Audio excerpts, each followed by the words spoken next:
Can you hear me? Is the mic on? Thank you, ladies. Welcome. So the first question that I have is, or first comment, is just tell us how you became involved in the film industry. What inspired you? Go down the line? Yeah. Sure. So I've had an abiding love of film after coming to it quite late. I think the first film that I ever saw was in high school, was Silence of the Lambs. And I just fell in love with film and would always attend screenings during college. But I went a very different route. I'm an immigrant's kid, so it was become a doctor or become a lawyer. Did the lawyer route, practiced for a bit, but always maintained my love of film. And went to my first festival, 2010, went to Sundance, and just got bitten by the bug. Started screening for Tribeca, and then Hamptons and Nantucket, and joined Montclair in 2014, and it just kind of snowballed from there. Nice, thank you, Opal. Well, we have that in common. We're both children of immigrants. So my path was to be a doctor. And I was always a film fan and buff and lover of cinema growing up, and I had parents who basically came to this country and engaged deeply in like the popular culture, and so they just introduced me really early to movies and TV.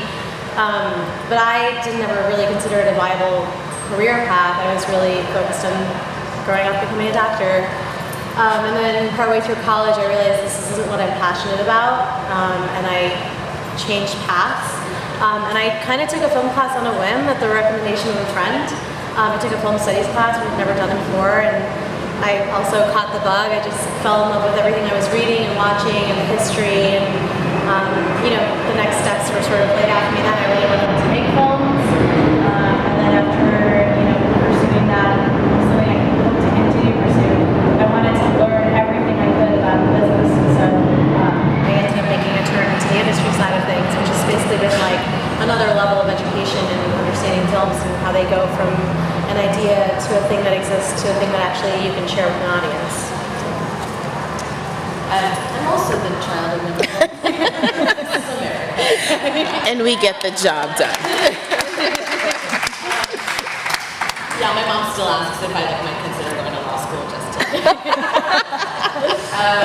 No, and I get it.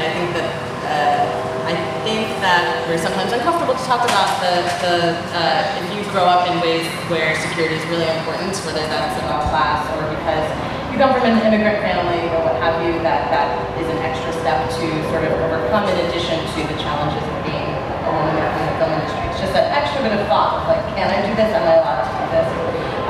But I'm one of those people who always loved film. I had moments where I was like, maybe I want to do that, but by and large, when I look back on it now, I was like comically film nerdy from a young age. I would like obsessively watch like the box office report on like Friday nights. I'd come home and like write down I'd have to keep these like by hand lists about what I wanted to watch. And at some point in college, I thought, okay, like I'm gonna pursue this for real. Although I know many filmmakers who didn't study film and came to it through other life experiences, and I think that's totally valid. I just really wanted to do that, and I worked on the industry side for a few years. Honestly, I just didn't. I was overwhelmed by living in New York and being part of the industry. I had no idea how one went about actually being a filmmaker, which was frustrating at the time. But now I know you make your first film when you're ready to make your first film, and when you have no other choice. You're like, I have to do this now. So I continue to work in the industry in different capacities because I truly love it. I love supporting other people's films as well, and keep doing my work, which is great. Thank you. All right, so what are your thoughts about being a woman in this industry? What are some of the challenges that you've faced? It's so all-encompassing that it's hard to, it's like totally fine and totally not fine at the same time. On a day-to-day basis, do I think moment to moment, like, man, it's hard to be a woman in this industry? No, I do my job. And I am, not because I'm a woman, but because it's a tough industry. I'm grateful for the things that I get to do. but it's not just, I think what's tough is that people imagine only these like big controversies or like big moments of harassment or assault are the moments when it's tough to be a woman in the industry, but actually what's much more demoralizing, honestly, is the day-to-day difference and trying to get other people to believe you in that difference in treatment. So for example, we were talking about this, my filmmaking partner is a few years older than me, white male, a wonderful human and ally. But there's an issue where people often see us differently, both in terms of shooting and when we go into meetings. Sometimes I'll sit down for a fundraising pitch and people will not look me in the eye. They think that I'm there to help, or if I'm lucky, the producer, because that's a role that like we're comfortable with women having, not necessarily directing or shooting. So it's that like constant sort of suggestion that like this isn't the place for you. Yeah, I mean, I don't think that, at least I can speak for myself, I don't go into work every day thinking I'm a woman first and I'm a professional next. Like, you go in and you want to do your job and you want to, pursue your ambitions and give everything you have. But yeah, I think it is like the day-to-day.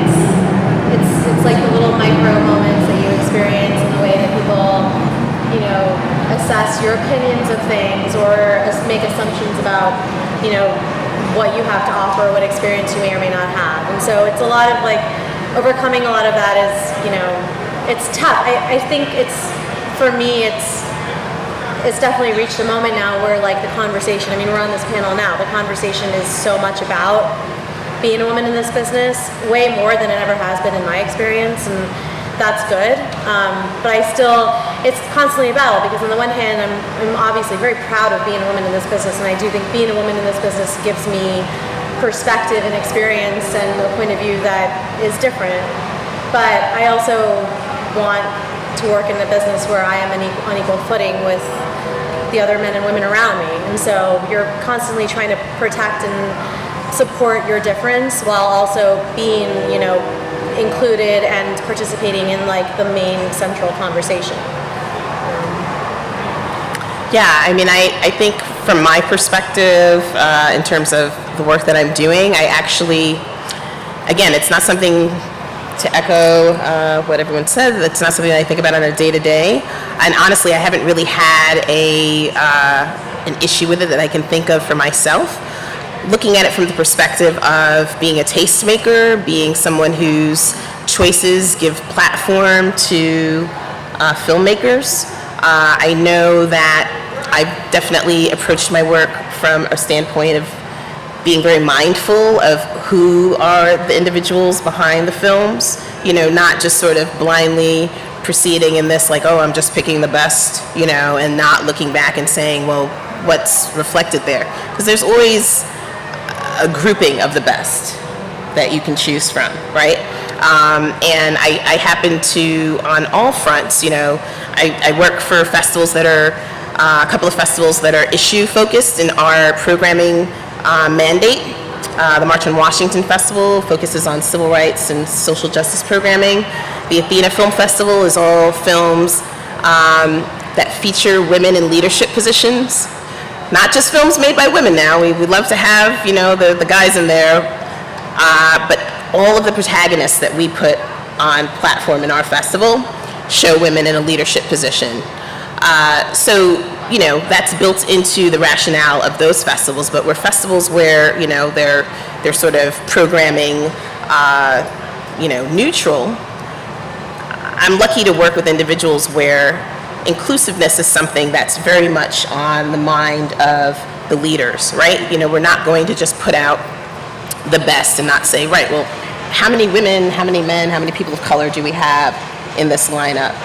And that's very much, I think, about, again, pulling in this perspective where inclusiveness of gender and all other, types of identity are focused on.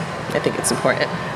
Well, you all are in high levels where you work.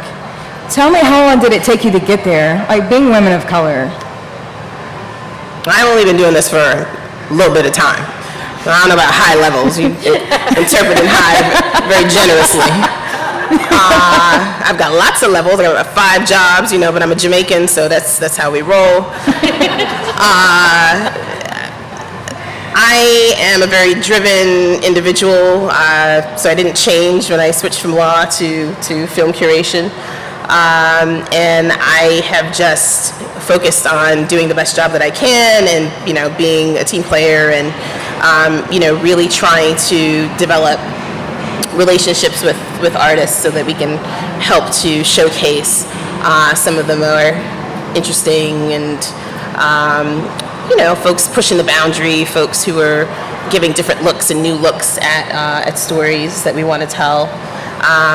So I think that's helped me get some opportunities. Definitely not high level, but lots of jobs. I've sort of had like a career restart, I guess, like 5 or 6 years ago. I mean, I finished film school in 2010, and I was working as a producer and filmmaker and developing my own material for a few years before I started working on distribution side. And so I've really only been in the distribution side for about 5 or 6 years. But that part of the experience has been really different because it's, I had the privilege of working at a place that's sort of, the infrastructure of it is like built more like a corporate company, and so there's just much clearer sort of path of growth. But even so, it was a quirky little place, and so finding opportunities to like progress and to grow and to just sort of gain responsibilities and power and relationships, it definitely just took like time, and it took, basically being really vigilant and seeking out those opportunities and relationships. I think, similarly to what Opal was saying, like team building is such an important part of this experience, no matter what side of the business you're on, whether you're making films or working on the industry side. I think, it's about relationships, and not in a like echo chamber cliquey way. I really think in the opposite way, in the way of like putting yourself out there and listening to people who have really different perspectives, and having this sort of, mandate of inclusivity and understanding that like people with different experiences are going to actually offer you opportunities and open up roads to possible future ventures, as opposed to like staying with the people that you know and feel comfortable with. So I know for me it's been a process of like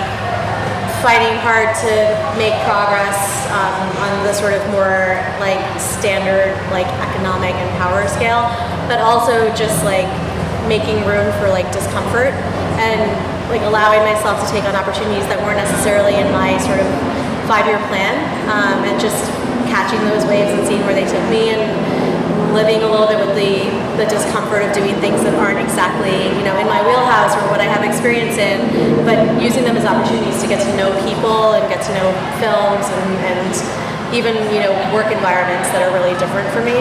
So I've been at Field of Vision for 2 years, and before that I was actually freelance for 6. So I had this long break from full-time work in the industry, and it was actually really freeing and crucial for me to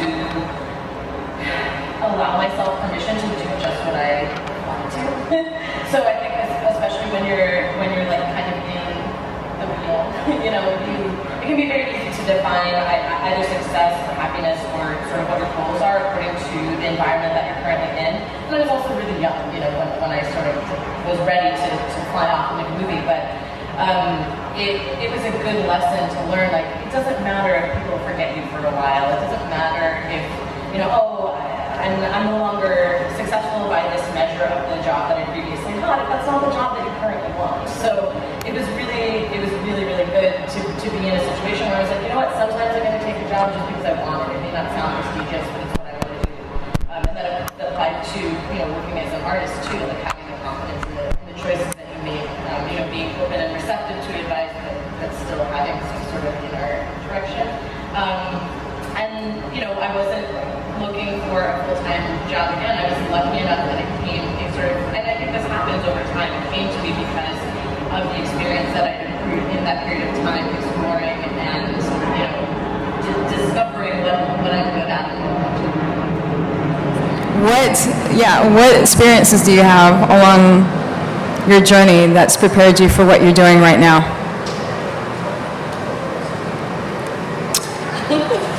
I did mock trial in law school, so it made me more comfortable speaking in front of people. And we have to do a lot of film hosting as programmers. You have to get up there and sell the film that people have already bought the ticket to, and introduce the filmmaker and kind of start the dialogue.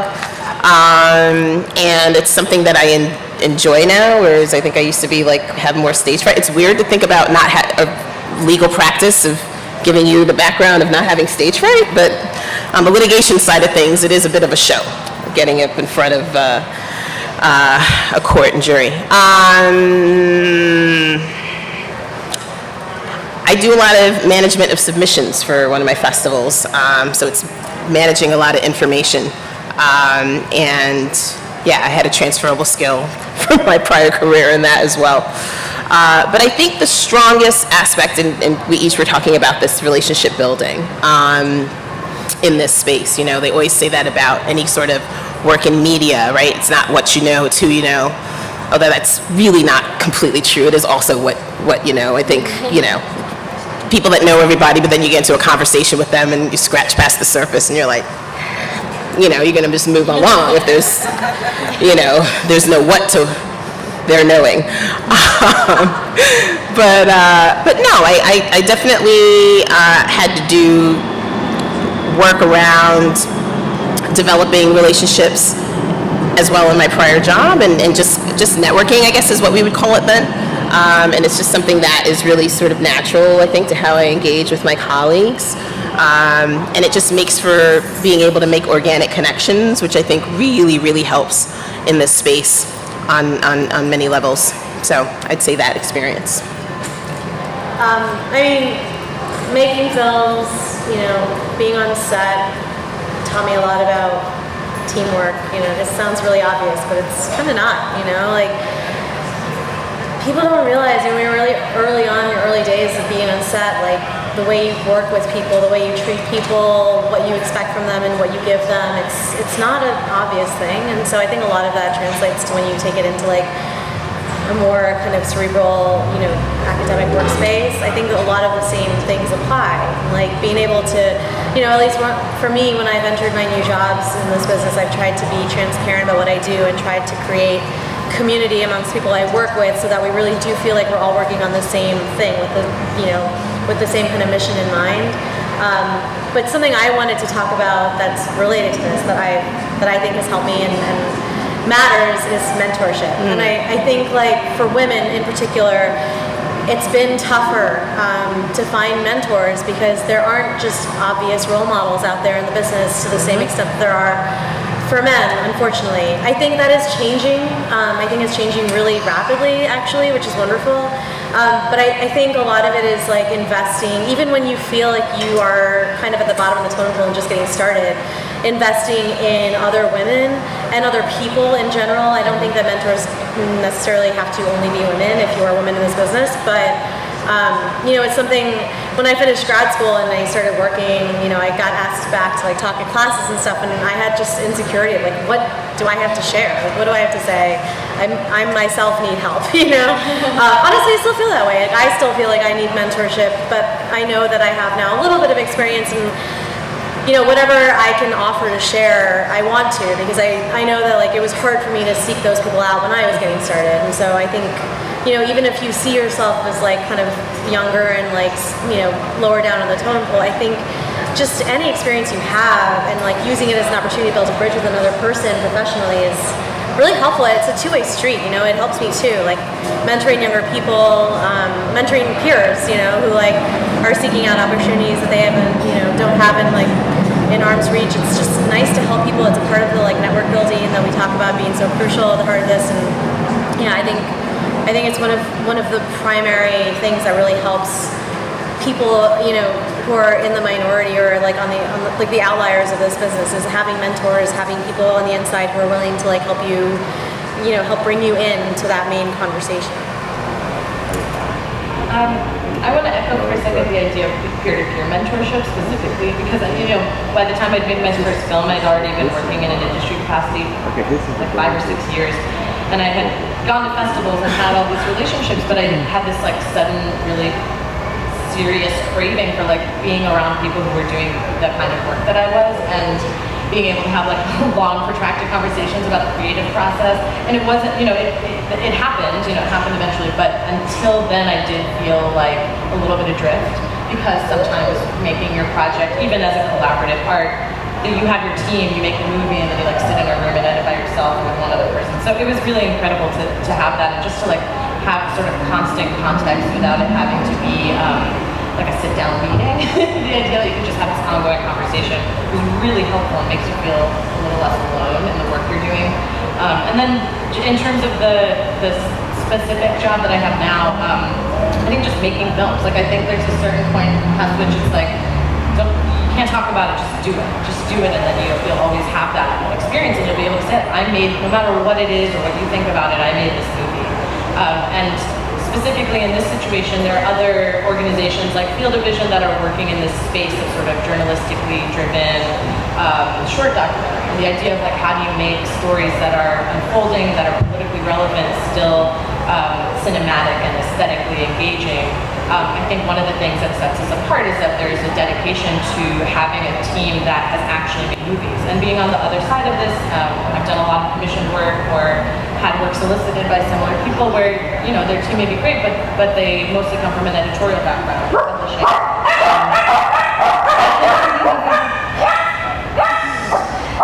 They hear me. But I think not only is it great to be able to provide that for the filmmakers that we work with, I actually, again, the peer mentorship, I really know what you're going through, and we can talk through practical solutions together.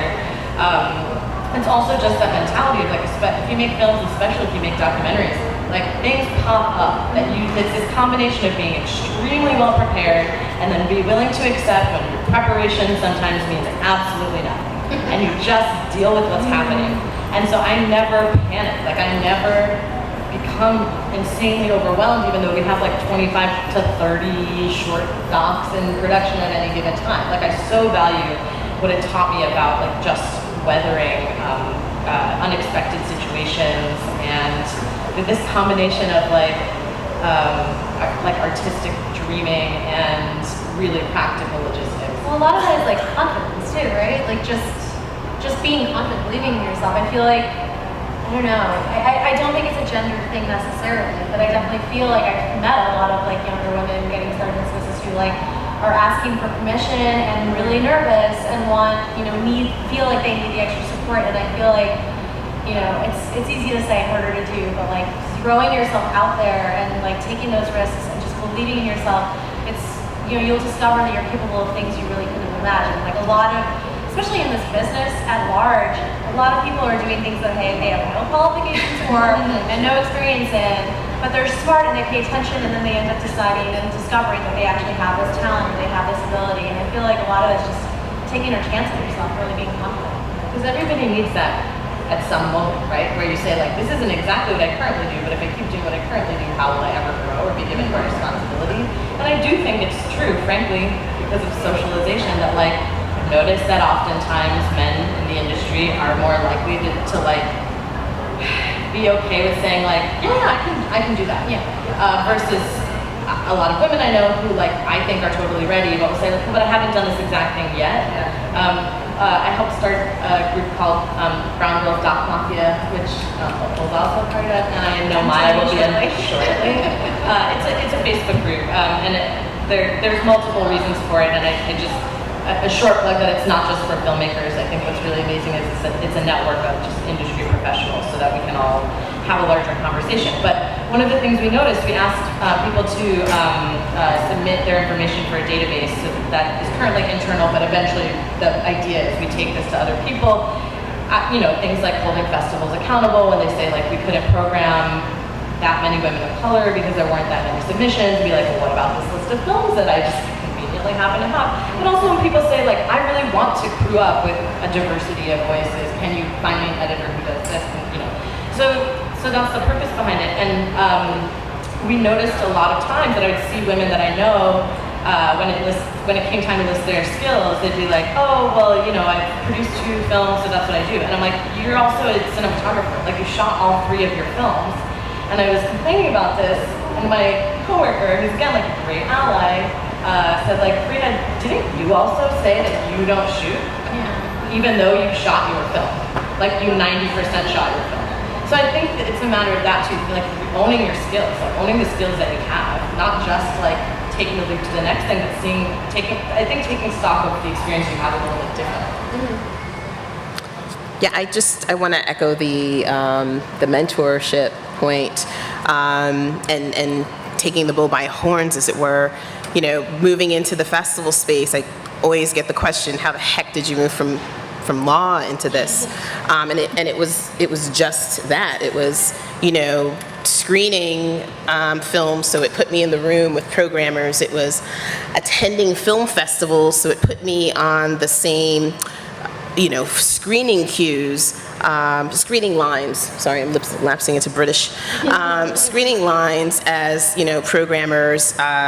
A programmer that I screened for, who's now at Vimeo doing awesome things, was amazingly instrumental in helping me to meet individuals. One of them, Tom Hall, who was the person who gave me my first staff position. I met Tom on the P&I line at Sundance, you know, going into a screening, because Ina was like, hey, Tom, this is Opal, you know? So it was very much like putting myself in the space where the individuals were who could make it happen. So how are you uplifting or rising up the next generation of filmmakers? I mean, I hope that part of the reason why I was interested in working at Field of Vision was a number of things that, you know, that they mentioned about how they want to be more filmmaker friendly, and that opportunity to say, like, every single time. I think when I was younger, I'd like sometimes think about like, oh, we could have more diverse, maybe I'll bring it up next time. And now every single time I'm like, let's look at our slate as a whole and think about both, like, what are these 30 filmmakers that are making work for us right now, but also like on an individual basis, like, okay, we have this film about the Middle East, and we're asking, who are we asking to make this movie? Right. I'm not one of those hardline people that you can only make a movie if you're from the community that you're making the movie about, because then I'd be a huge hypocrite. But I think that you have to do a case-by-case analysis and like bring that care to it, and trying to bring like more filmmakers to the fold who are young women, people of color, queer, is really important to me, and I am glad to be in a situation where I can bring that up again and again, even if it's annoying for other people.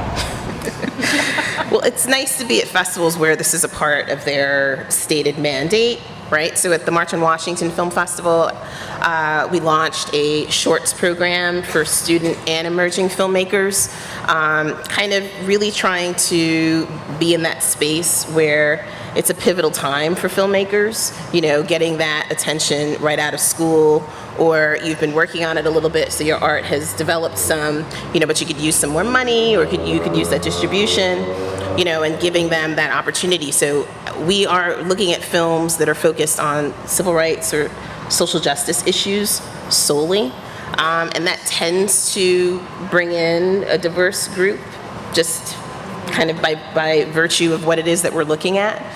On the Athena Film Festival, we have a whole slate of resources for documentary films in the works in progress section, for narrative scripts in our Athena list section.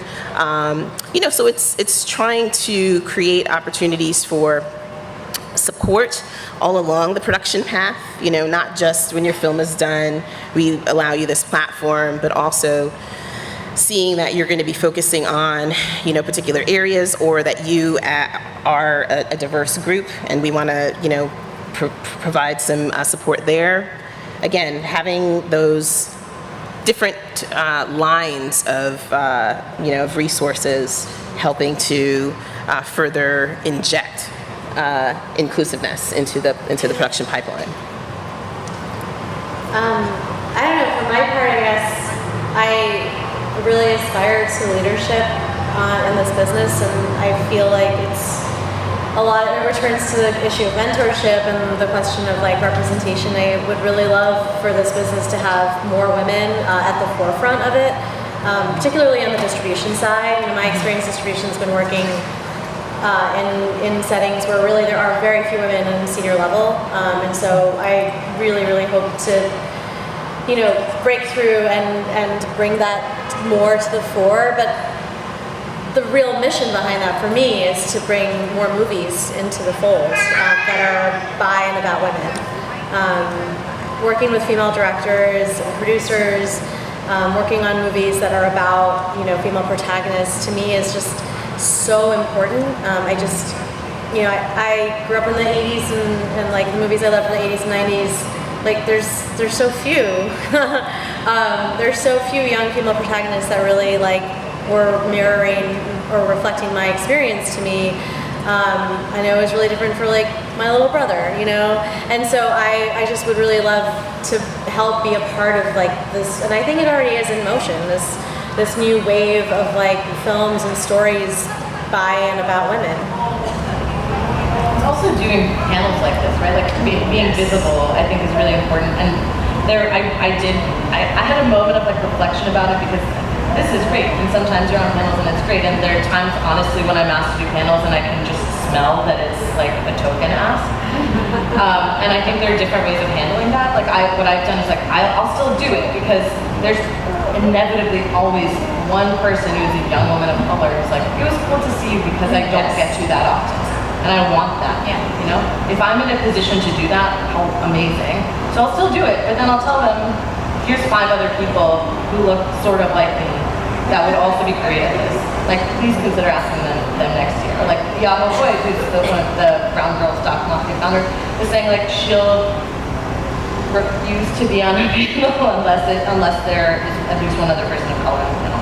So I think there are ways of like thinking about if you've gotten to a place where people are asking you to do that, how can you use that to like bring other people with you? Yeah. And ask the organizers to be a bit more reflective in how they're going about including. Yeah. And doing that in a productive way, like not being angry or people are trying, but like I have practical suggestions. Well, please discuss the current projects you're working on. Well, when I get back to New York, Doc NYC starts 48 hours after I get back to New York. So yeah, that'll be my project. And we are still programming the Athena Film Festival, which will be in February. I have sort of a twofold answer for my day job, my job in distribution. We are releasing a slate of movies. One of them is playing at Doc NYC next week. It's the Agnes Varda documentary Faces Places. Check it out, it's really great. So good. So I've been working on that. I'm working on an awards campaign for that movie, which is fun and new for me. But I'm also producing a documentary about female rock drummers, which is my first foray into doc producing. So I'm like a kid again. Like I'm totally brand new to this experience. I'm like Googling, like I cannot wait. We need to hold a slot for you. How to fundraise for a documentary, which is a kind of different experience. But I have a young female director. She's a recent grad from School of Visual Arts in New York. She's got a really original vision and style, and she's really committed to these subjects that she's found over the last couple of years. So I came onto the project about 6 months ago.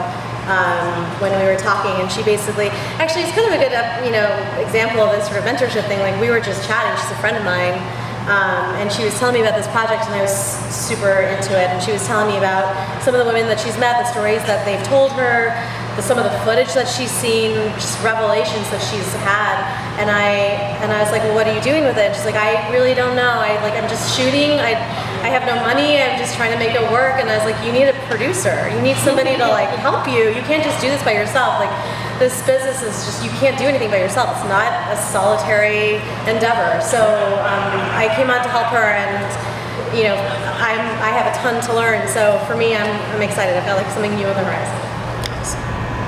I'm excited for you.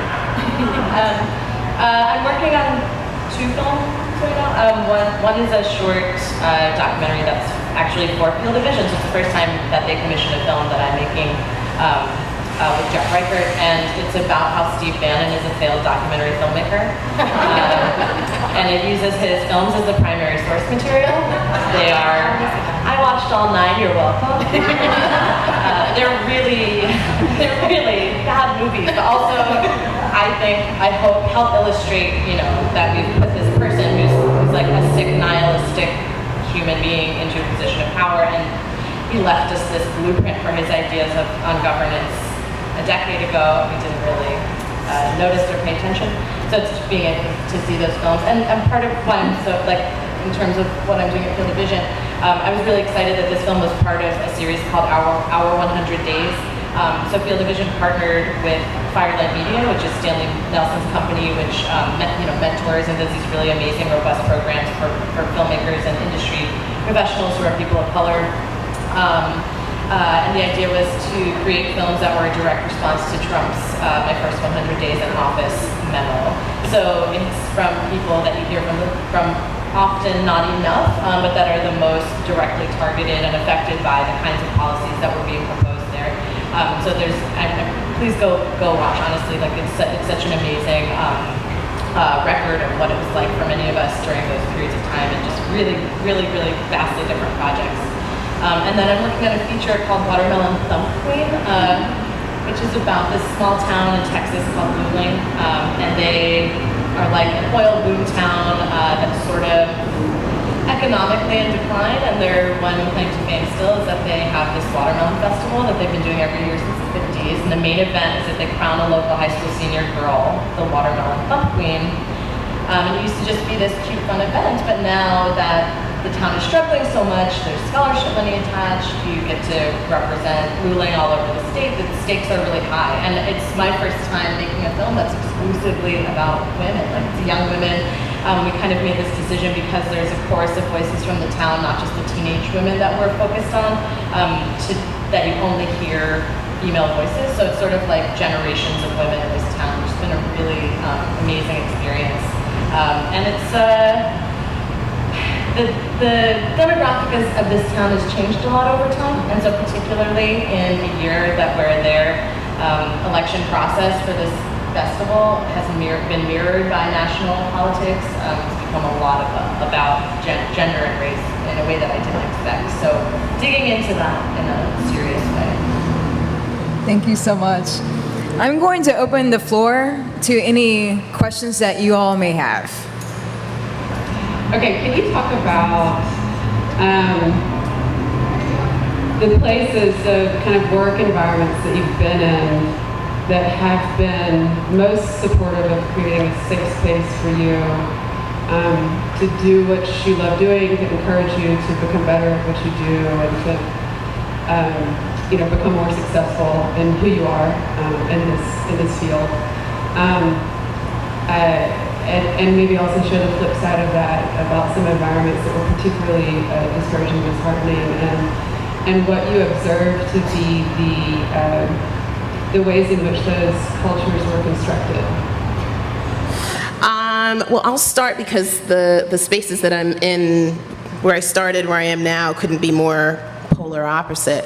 I was in a firm setting, so corporate setting, but specifically legal in its old boys club, super traditional, you're tracked from the outset kind of a culture, constantly wringing their hands about why there aren't more women or people of color who are partners, never doing anything but wringing hands, really, right? There were exceptions to the rule, of course. There were some fantastic outfits where some of my colleagues were, who actually put in steps to truly meet diversity goals, but writ large, by and large, the space is bound by very conservative, traditional, old school sort of thought that would replicate, the same circumstances over and over again. I did not thrive in that space. I did not enjoy it. I could see myself growing a massive bank account and growing a very unhealthy life to match it, and it just wasn't for me in any shape. So I planned my escape. Now moving into the festival space, which is a nonprofit space, I've been incredibly fortunate. I've worked, with brilliant people, with passionate individuals, folks who are really committed to an inclusiveness on all fronts. And I've been at a bunch of different places, so that kind of a yield has been really fantastic to encounter. I have 3 female bosses, 2 male bosses, and there's been really no difference, to be honest. Very clearly, explicitly stated commitment to, okay, we've got our films, but let's make a note of who we have behind these films, and making sure that our overall presentation is one that's inclusive, one that reflects 2017 in the United States. And we are always presenting high quality programming. So that old argument like, oh, you're going to lower your standards because you want to be inclusive it just doesn't hold water. And so with that kind of a setting, you feel very empowered to, push the envelope a bit, and to always have that at the forefront of your approach to giving platform, right? I feel incredibly privileged to be doing this work, and I don't take it for granted. And I love artists. I'm in awe of artists. I'll sit and brush your hair and, buy you food or whatever. I just think creators are the best, you guys. And I'm a professional fan as a curator, and I just can't imagine operating in that exercise in a way that wouldn't give spotlight to, diversity of voices. And I am so blessed that all the folks that I've worked for and that I have to answer to feel the same way. I have sort of twofold, answer to. When I was in film school and college and grad school, there were fewer of us in our class. And I realized really quickly that when you put the term woman-based or female on something, it really stigmatized it in the community. Really pissed me off. So I was like, it's so unfair. You don't even know who these people are. But I try my best to be a part of that community as much as I could, but I also tried to bridge out of that community to people that never would align themselves with it. I took classes in cinematography and things like that where I just made it my business to who wants to try loading the camera? Me. I would just raise my hand every single time and be like, I'm gonna be the best person at loading the camera. I am going to learn how to load this film mag with my eyes closed, and then I just took on projects like that where I was like, I'm gonna do what really you would never expect of me. I remember in grad school saying to, I worked primarily with men. Those were primarily the people in my class. I did work with, some of my closest friends from school were women. But I remember saying, those first years when you're all just going out and shooting things together, I said to everybody I worked with, I'll be your assistant director, I'll be your script supervisor, I'll be your cinematographer. I will not be your craft service person. I don't want to do costumes. I actually, no shade on women that do costumes because there are some incredible costume designers out there, but when I was in the film school setting, it was that's what the girls were asked to do. Dress the actors and give them food. And I was like, I will not do that. I will work on your set, but I will not do those 2 things. And I think that really helped. I did a lot of ADing when I was in film school, and it taught me a lot because you're kind of the boss on set when you're ADing. You're kind of shouting more than anybody else. And you start to learn what it means to wrangle all these different kinds of personalities. So I'm really glad that I did that. In the industry experience that I've had, I've never had a female boss, which is really frustrating for me. I work at companies that, by and large, are founded and run by middle-aged men who really did come of age in this business in a different time. And that term, dinosaur, is a real thing, that they actually use it as a protective cover in a weird way. The only thing I can say is dinosaurs went extinct, and that generation will pass.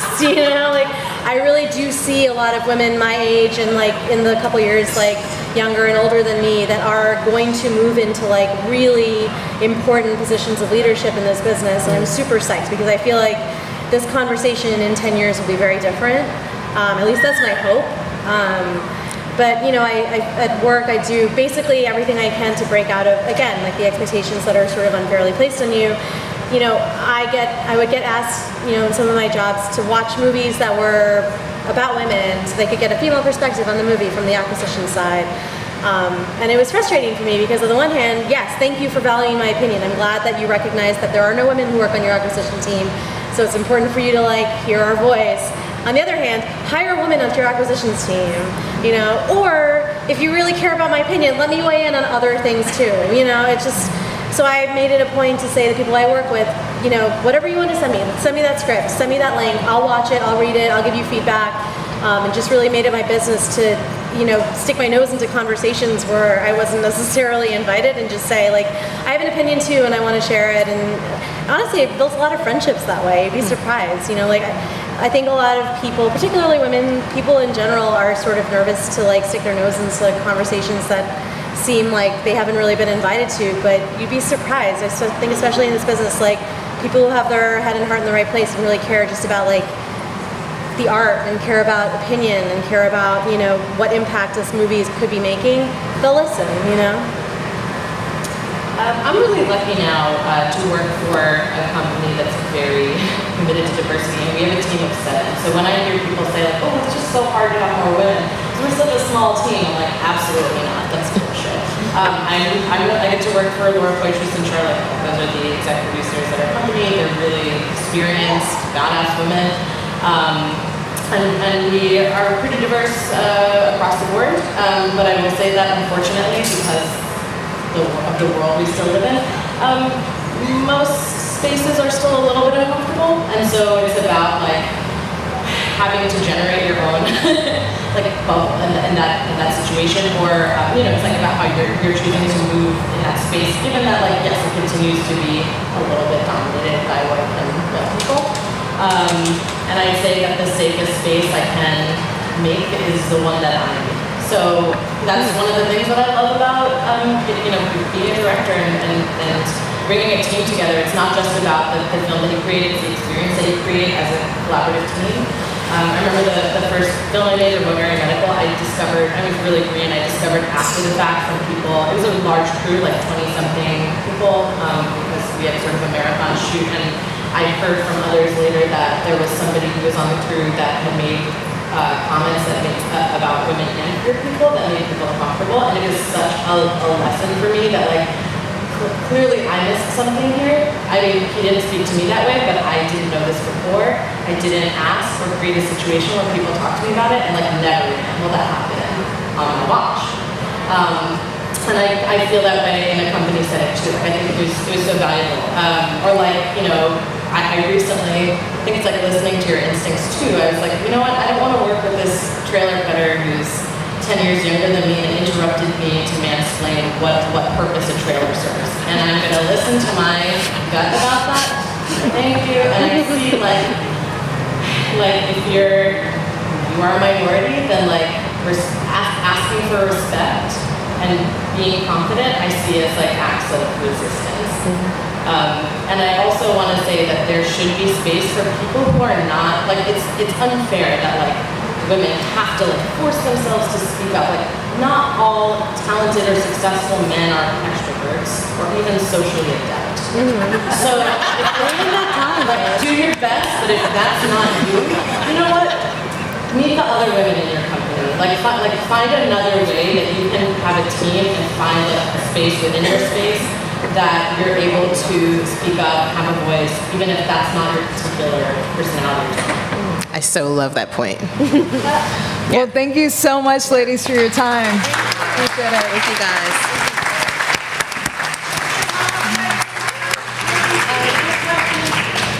I just wanted to ask because I've been attending the film and there's a tendency to have black films represented as opposition to something, as protest to something. And it's overwhelming. I mean, I'm so drained laughing at it, I almost didn't make it back today. But I want to ask you all as women, who I hope will add some diversity to independent films and films overall, if you feel that films that are about or made for, not necessarily made by black people, are constantly on some kind of downer where they only live in opposition to other forces rather than just living and showing the life as black people live, especially keeping in mind youth. Yeah, no, that's a very, very, very valid criticism, and certainly something that we see, I think, very much in documentary film in particular. And it's true. There's two parts to your question, I think, as I'm understanding it. Not just the subject, but also who gets to tell the films. And I think a lot of this goes back to the funding that's provided. And we talk about this a lot, right? Who gets to tell these types of films really dictates a lot of times the take that they're going to have, the angle that they're going to have, and the way that it'll be received, right? But the funding behind that is kind of the first step, right? And so sometimes you will have an African American filmmaker who might find a subject that has not been uncovered as yet, but does not have the access to the funding, right? Whereas their white counterpart will have the access and will be able to move ahead with the film. And I don't want to say that all white filmmakers making films on subjects of color have that perspective. I think a film that we have that they have in the lineup here for Akeem is I think in opposition to that, or an example where that's not the case, where you're showing a young black girl who was going through a challenge, and you follow her coming out on the other side in a more of a hopeful posture, and that's made by two white guys who are fantastic. Iaba Boyd, who we mentioned earlier, is the producer, black female producer on the film. But you know, so there are definitely circumstances where, you know, other folks can tell other stories positively, but I think behind what is often the problem with what you're pointing out is where funding comes from and who gets the money to tell stories. And I think that's across the board. Like, I don't know about downer versus not downer, but I think that the world sometimes believes that certain kinds of people get to tell certain kinds of stories, and that's what makes sense for them, and you get to live in that box, and it's very frustrating. It's one of the reasons, like, I talk about Moonlight a lot, because it's a film that, like, on paper, when you look at the socioeconomic situation or the subject matter of the subjects, it's like, oh, it's supposed to be made in this particular way, and, like, here's a filmmaker who pushed against that and said, like, I want to tell this story this way. I don't want it to be exclusively about, you know, the collection of my characters' worst problems. I mean, I remember being told once by a publicist, you're not what people want a documentary filmmaker to look like, and I'm not going to be able to book you for your tour, and maybe you should tone it down.